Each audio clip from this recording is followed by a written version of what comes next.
अब देखिएगा बेटा, स्ट्रक्चर ऑफ यूरिनिफेरस ट्यूब्यूल्स और नेफ्रॉन्स। अगला टॉपिक आता है हमारे पास भाई नेफ्रॉन्स की structure.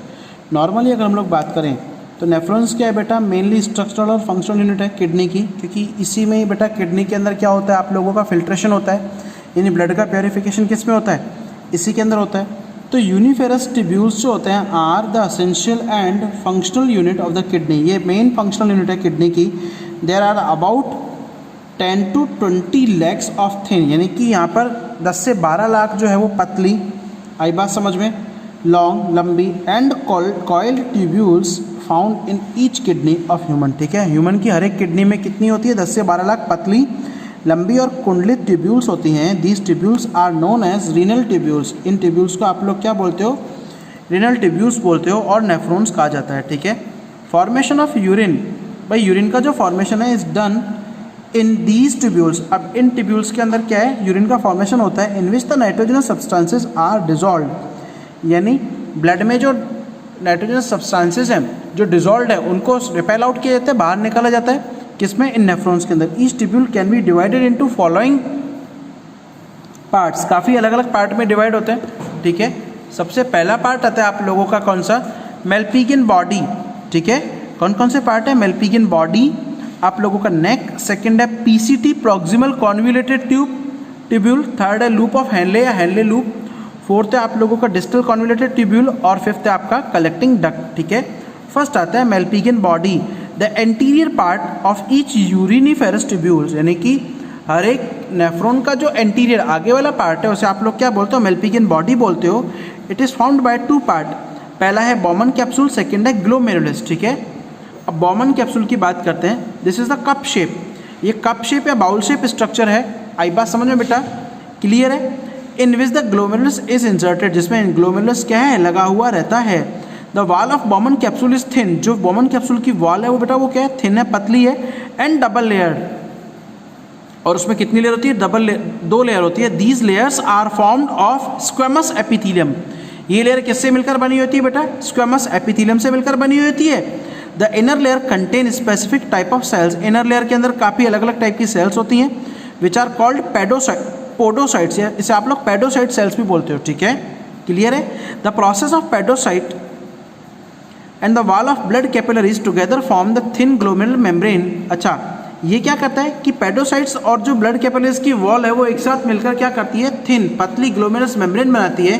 This membrane, in this the membrane there many microspores are found, ऐसी मेम्ब्रेन जिसमें काफ़ी माइक्रोस्पोर्स जो है फाउंड पाए जाते हैं, उसे आप लोग क्या बोलते हो, फेनेस्ट्रा बोलते हो। Due to which the membrane is more permeable, अच्छा फेनेस्ट्रा के कारण मेम्ब्रेन क्या है, ज़्यादा परमिएबल हो जाती है। ओके, अगला आता है आप लोगों के पास में क्या, ग्लोमेरुलस। ठीक है, glomerulus is found in the cavity of Bowman capsule, glomerulus किसमें होता है बेटा, बोमन कैप्सूल की कैविटी के अंदर होता है।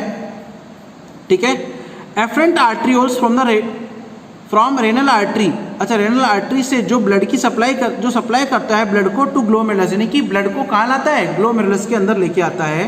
And efferent arteriole take out the blood. अब देखो एफरेंट और इफरेंट क्या है तो दोनों रेनल आर्टरी का पार्ट। एफरेंट जो ब्लड ग्लोमेरुलस में लेके आएगा और इफरेंट क्या है, ग्लोमेरुलस से ब्लड को बाहर लेके जाता है। ठीक है ना, take out the blood. Afferent arteriole divide into 50 branches, अच्छा ये डिवाइड होती है किसमें, 50 छोटी छोटी ब्रांचेस के अंदर डिवाइड हो जाती हैं। ठीक है, to form the glomerulus, glomerulus को फॉर्म करने के लिए the diameter of afferent arteriole is more in the comparison to different arteriole. ठीक है, अब एफरेंट आर्ट्रियोल का जो डायमीटर है वो ज़्यादा होता है in comparison to efferent arteriole, efferent arteriole का कंपैरिजन के अंदर। ठीक है, क्यों होता है, सुनिएगा, क्योंकि बेटा जो ब्लड है वो बहुत ज़्यादा आता है, लेकिन नॉर्मली ब्लड फिल्टर बहुत लेट तरीके से होता है। ठीक है ना, तो इसलिए यहाँ पर प्रेशर बहुत ज़्यादा जनरेट होता है। आगे आएगा, the wall of capillaries made up of endothelium, जो वार्ड कैपिलरीज की वॉल है किससे बनी होती है बेटा, एंडोथीलियम से बनी होती है। And there are found pores of 500 to 1000 angstrom, यानी यहाँ पर लगभग 500 से 1000 एंगस्ट्रॉम के क्या है, पोर्स होते हैं।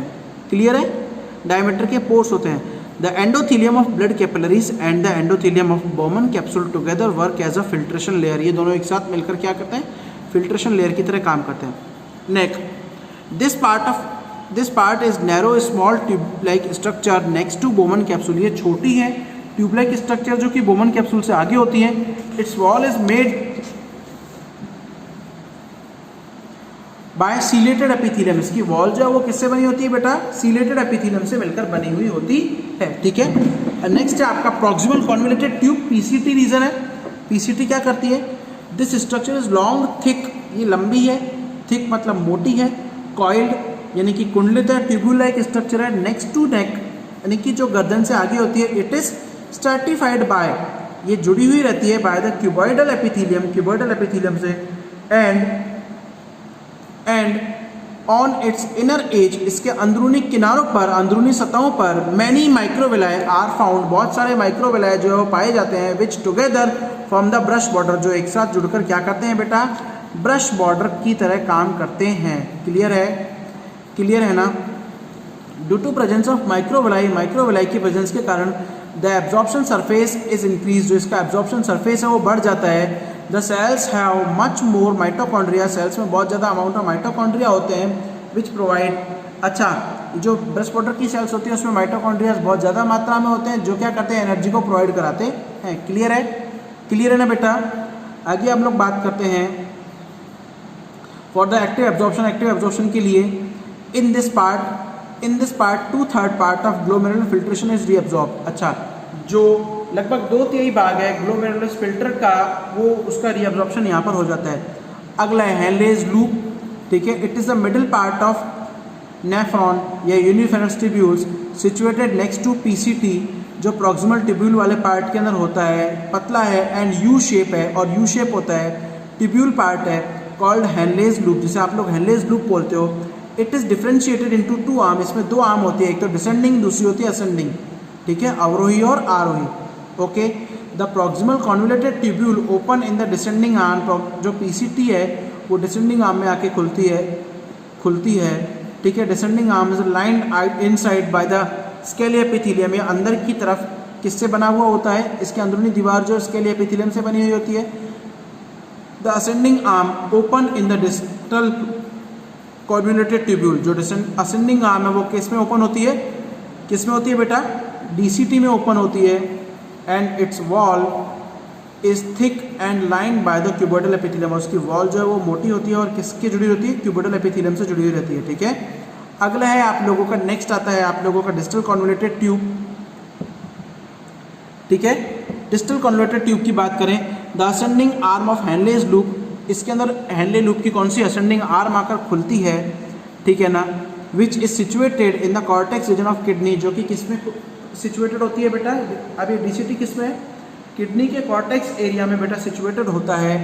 The portion is also lined by the cuboidal, अच्छा इसकी दीवार जो है वो किससे? क्यूबॉइडल एपिथेलियम से मिलकर बनी हुई होती है। Like proximal convoluted tube, microvilli are not, इसमें इनकी सेल्स के अंदर बेटा माइक्रोविलाई जो है वो नहीं पाए जाते हैं।